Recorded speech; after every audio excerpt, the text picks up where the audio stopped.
Hello my dear students, आप लोग कैसे हैं। मैं वीर बहादुर आपके बीच में आज हम क्लास हाई स्कूल का इंग्लिश पोयम नंबर 3 लेकर उपस्थित हुआ हूं। पोयम का नाम है द विलेज सॉन्ग और इसका अर्थ होता है ग्राम्य गीत या गांव की गीत। और इसे हमारे उत्तर प्रदेश के प्रथम राज्यपाल सरोजिनी नायडू जी ने लिखी है। और सरोजिनी नायडू जी ने 4 स्टेंजा में क्लास हाई स्कूल में पोयम लिखी है, जिसमें से मैं 2 स्टेंजा इस बोर्ड पर लिख दिया हूँ। और इस 2 स्टेंजा का अर्थ मैं आपको आज बताने जा रहा हूँ। बहुत ही सरल और आसान भाषा में बताने जा रहा हूँ, जो एक ही बार में समझ में आपको आ जाएगा। अगर एक बार में समझ में नहीं आएगा तो मैं पढ़ाना छोड़ दूंगा। हाँ, ये मेरा दावा है आपसे। तो आइए मैं बताता हूं आपको। Honey child whither are you going. Honey का मतलब शहद भी होता है, तो यहां शहद मत लीजिएगा। यहां हनी का मतलब होता है प्रिय, प्यारी होता है। तो honey child whither are you going. Honey child का मतलब हो जाएगा प्यारी बेटी। हनी चाइल्ड का मतलब प्यारी बेटी। तो 2 बार लिखा तो 2 बार आपको बोलना पड़ेगा। हनी चाइल्ड प्यारी बेटी। विदर आर यू गोइंग। विदर का मतलब किधर, किधर, जबकि वेयर माने भी कहाँ होता है, लेकिन यहाँ पर विदर गांव की गीत है, गांव का वर्ड उठाना है आपको। विदर का मतलब किधर, आर माने है या हो, यू माने तुम, गोइंग माने जा रही हो। Honey child whither are you going. प्यारी बेटी तुम किधर जा रही हो। पहला लाइन सबको समझ में आ गया होगा कि प्यारी बेटी तुम किधर जा रही हो, ये माँ कह रही है। फिर बोल रही है दूसरे लाइन में कि would you cast your jewels all to the breezes blowing. देखिए, कोई भी वाक्य जब हमारे सहायक क्रिया से शुरू होता है, अर्थात हेल्पिंग वर्ब से शुरू होता है, तो हिंदी में अर्थ निकालने के लिए सबसे पहले हम क्या लगाते हैं। तो यहाँ वुड से शुरू है, यहाँ पर भी तीसरी लाइन भी वुड से शुरू है, चौथी लाइन भी वुड से शुरू है। इन तीनों लाइनों में आपको हमेशा शुरू में आपको सबसे पहले बोलना पड़ेगा क्या। यू माने तुम, कास्ट माने होता है बिखेर देना, छितरा देना, शुद्ध भाषा गांव की छितरा देना होता है। और योर, देखिए योर लगा है, यू के साथ अपने की अंग्रेजी लगती है योर। यहाँ योर माने तुम्हारा नहीं लगाइएगा, यहाँ योर माने अपना लगाइएगा।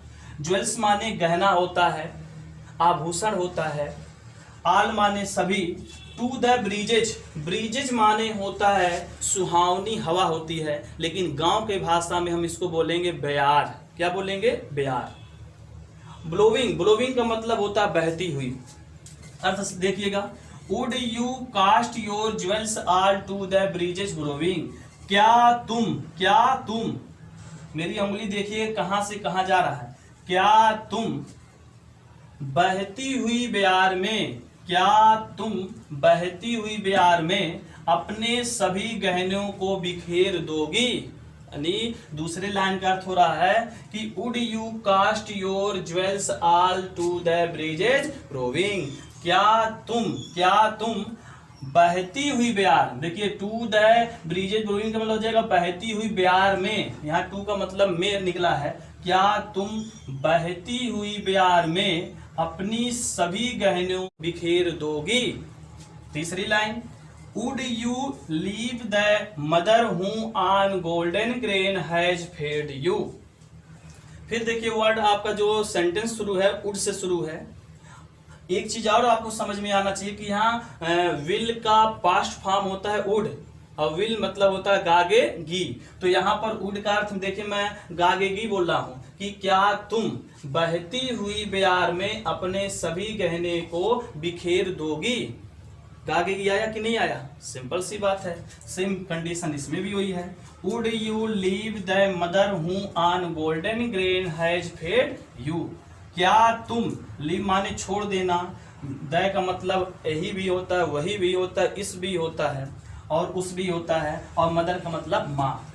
Would you leave the mother. पहले आप यहाँ से अर्थ देखिए, जब कोई भी वाक्य कंजक्शन से जुड़ा होता है, मतलब दो वाक्यों को जोड़ने का जो कार्य करता है, तो कंजक्शन के पहले का अर्थ निकाल लीजिए, फिर कंजक्शन के बाद का अर्थ निकाल लीजिए। तो यहाँ कंजक्शन आपका हूँ है, ये दो वाक्यों को जोड़ने का क्या किया है, कार्य किया है। और जब बीच में आपका दो वाक्यों को जोड़ने का कार्य हूँ करता है, तो हूँ का अर्थ दो निकलता है, या तो जो लिखिए या तो जिसने, समझिए, समझ में आ गया। तो would you leave the mother, क्या तुम उस माँ को, देखिए द का अर्थ मैं उस बोल दिया हूं, क्या तुम उस माँ को छोड़ दोगी, क्या तुम उस माँ को छोड़ दोगी। Who on golden grain has fed you, जिसने, हूं मतलब क्या बोलेंगे, जिसने, यू माने तुम्हारी, जिसने तुम्हारी, on golden grain, on golden grain माने पौष्टिक खाद्य पदार्थ होता है, क्या होता है, पौष्टिक खाद्य पदार्थ, और फेड का मतलब होता है पालन पोषण होता है। तो हो जाएगा would you leave the mother, क्या तुम उस माँ को छोड़ दोगी। Who on golden grain has fed you, जिसने, जिसने तुम्हारी, जिसने तुम्हारी अच्छे व पौष्टिक खाद्य पदार्थों से पालन पोषण की है। मतलब जान गए होंगे, मनी तीसरे लाइन में माँ बोल रही है बेटी से, क्या तुम उस माँ को छोड़ दोगी जिसने, जिसने तुम्हारी अच्छी और पौष्टिक खाद्य पदार्थों से पालन पोषण की है। Would you grieve the lover who is riding for to wed you. फिर वुड से शुरू हुआ है, फिर आप बोलेंगे शुरू में क्या बोलेंगे, क्या तुम, वुड यू का मतलब जाने रहिए कि आप क्या तुम बोला जा रहा है, क्या तुम लवर, देखिए यहाँ लवर दिया है, लवर का नाम सुने होंगे, बहुत प्रचलित लवर है, वो लवर न समझिए, यहाँ लवर का मतलब प्रियतम होता है। क्या होता है, प्रियतम। जब पति पत्नी होते हैं तो पत्नी पति को प्रियतम बोल सकती है, स्वामी बोल सकती है, पति देव बोल सकती है। तो यहाँ पर आप यानी लवर का मतलब आप प्रियतम समझिएगा, प्रेमी मत समझिएगा, हो सकता है, लेकिन यहाँ पर इस वर्ड का मतलब प्रियतम ही समझिएगा, शुद्ध भाषा हमारा प्रियतम ही है। Would you grieve the lover, क्या तुम उस प्रियतम को दुख दोगी। ग्रीव मतलब दुख होता है, दुख देना होता है। मैं मीनिंग सब लिख दिया हूँ, आपको कहीं भटकने की जरूरत नहीं है, बस आसान भाषा में आप समझने की कोशिश कीजिए। Would you grieve the lover, क्या तुम उस प्रियतम को दुख दोगी।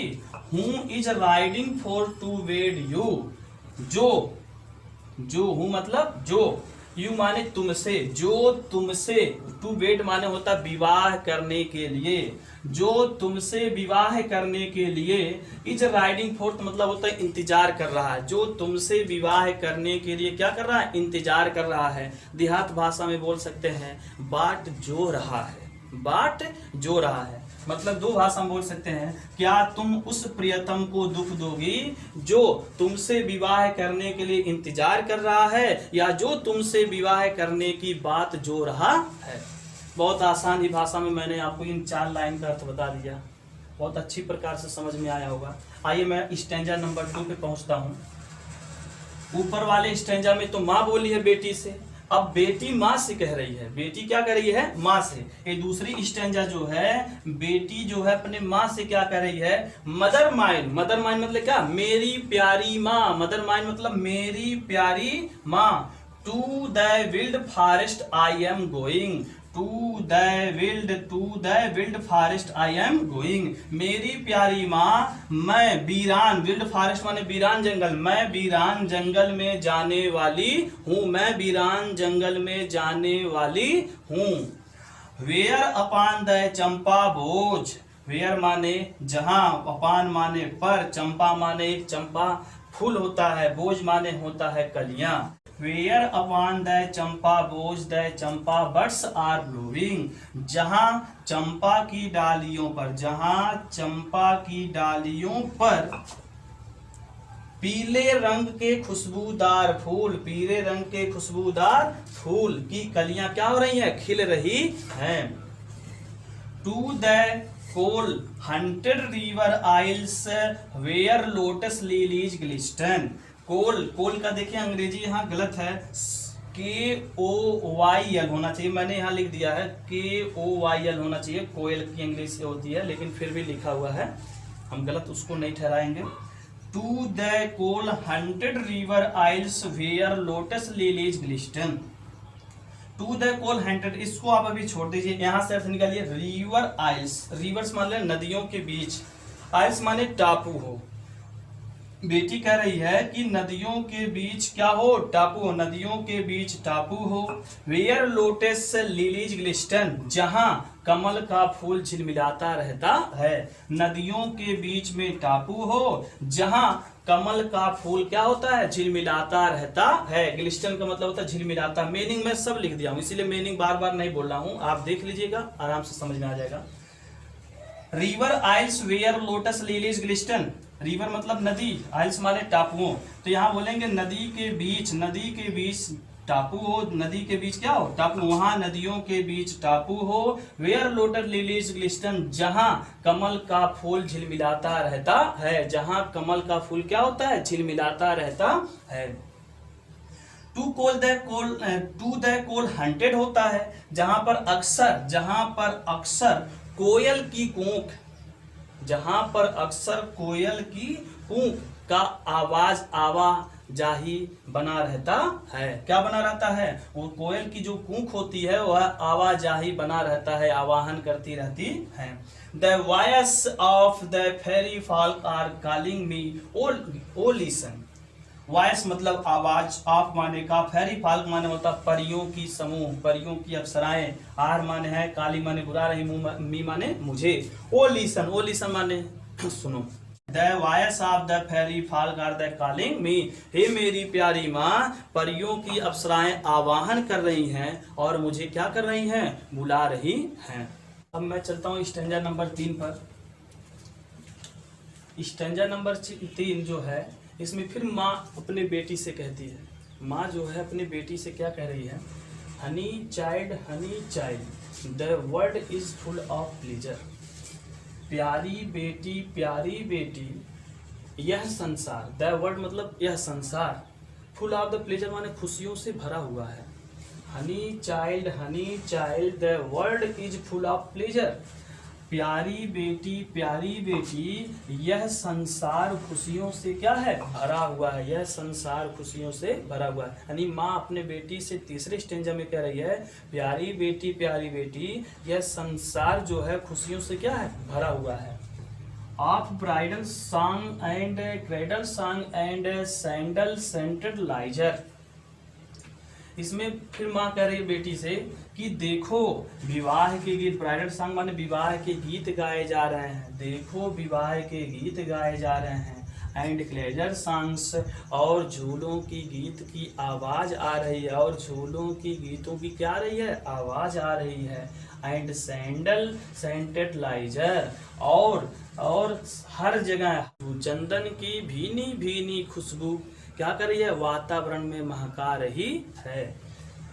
तो दोनों लाइन फिर से एक बार पुनः समझिए। Honey child the world is full of pleasure. प्यारी बेटी यह संसार खुशियों से भरा हुआ है, और देखो विवाह के गीत गाए जा रहे हैं, और झूलों के गीतों की आवाज आ रही है, और चंदन की भीनी भीनी खुशबू, और चंदन की भीनी भीनी खुशबू जो है वातावरण में क्या कर रही है, महका रही है। Your bridal robes are in the loom, silver and saffron glowing. Your bridal robes माने तुम्हारी वैवाहिक वस्त्र, तुम्हारी विवाह का वस्त्र, आर इन द लूम लगभग क्या है, तैयार है। Your bridal robes are in the loom, तुम्हारी विवाह का वस्त्र लगभग क्या है, तैयार है। सिल्वर एंड सैफ्रॉन ग्लोविंग, जिस पर चांदी और केसरिया रंग बिखरी हुई है, जिस पर क्या है, चांदी और केसरिया रंग बिखरी हुई है। तीसरी लाइन फिर से एक बार पुनः समझिए। यहाँ पर माँ कह रही है कि तुम्हारी विवाह का वस्त्र लगभग क्या है, तैयार है। तुम्हारी विवाह का वस्त्र लगभग तैयार है, और चांदी और केसरिया रंग क्या हुई है, बिखरी हुई है। Your bridal cakes are on the hearth O whither are you going, your bridal cakes, तुम्हारी विवाह की मिठाइयाँ, आर ऑन द हार्थ, चूल्हे पर क्या हो रही हैं, तैयार हो रही हैं। तुम्हारी विवाह की मिठाइयाँ चूल्हों पर तैयार हो रही है। ओ विदर आर यू गोइंग, ऐसा होने पर तुम प्यारी बेटी किधर जा रही हो। मतलब माँ बताई यहाँ पर कि प्यारी बेटी, यह जो संसार है खुशियों से भरा हुआ है। इस संसार में जो है विवाह के गीत गाए जा रहे हैं, झूलों की गीतों की आवाज आ रही है, और जो है चंदन की भीनी भीनी खुशबू जो है वातावरण को महका रही है। और तुम्हारी विवाह का वस्त्र लगभग क्या है, तैयार है, और वह उस वस्त्र पर चांदी और केसरिया रंग क्या हुई है, बिखरी हुई है। और तुम्हारी विवाह की मिठाइयाँ भी चूल्हों पर क्या हो रही हैं, तैयार हो रही हैं। ऐसा करने पर या ऐसा होने पर बेटी तुम कहाँ जा रही हो।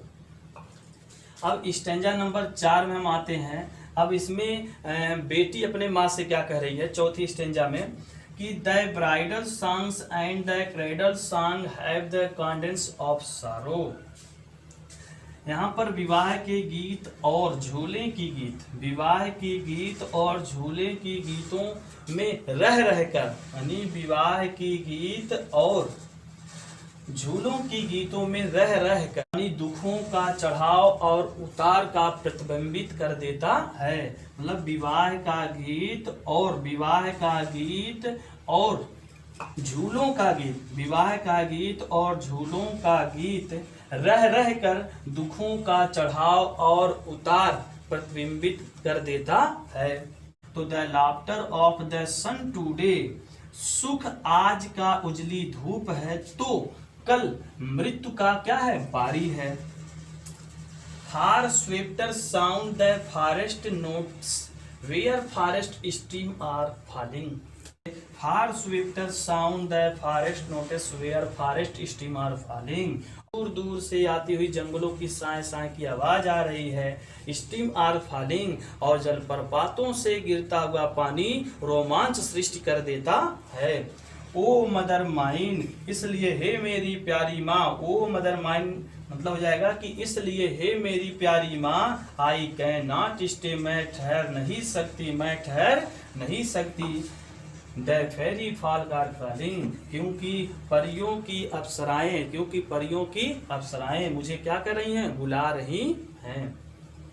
तो इस स्टैंजा में आपको समझ में आ गया होगा कि यहाँ पर कहा जा रहा है कि विवाह के गीत और झूलों की गीत का जो रह रहकर चढ़ाव उतार होता है, वह चढ़ाव उतार का जो होता है एक दुख का प्रतिबिंबित कर देता है। और the laughter of the sun today, और बताया गया है कि आज, यानी सुख जो है, सुख आज का उजली धूप है, सुख जो है आज का उजली धूप है, लेकिन कल मृत्यु का क्या है, बारी है। कल मृत्यु का क्या है, टांडो है।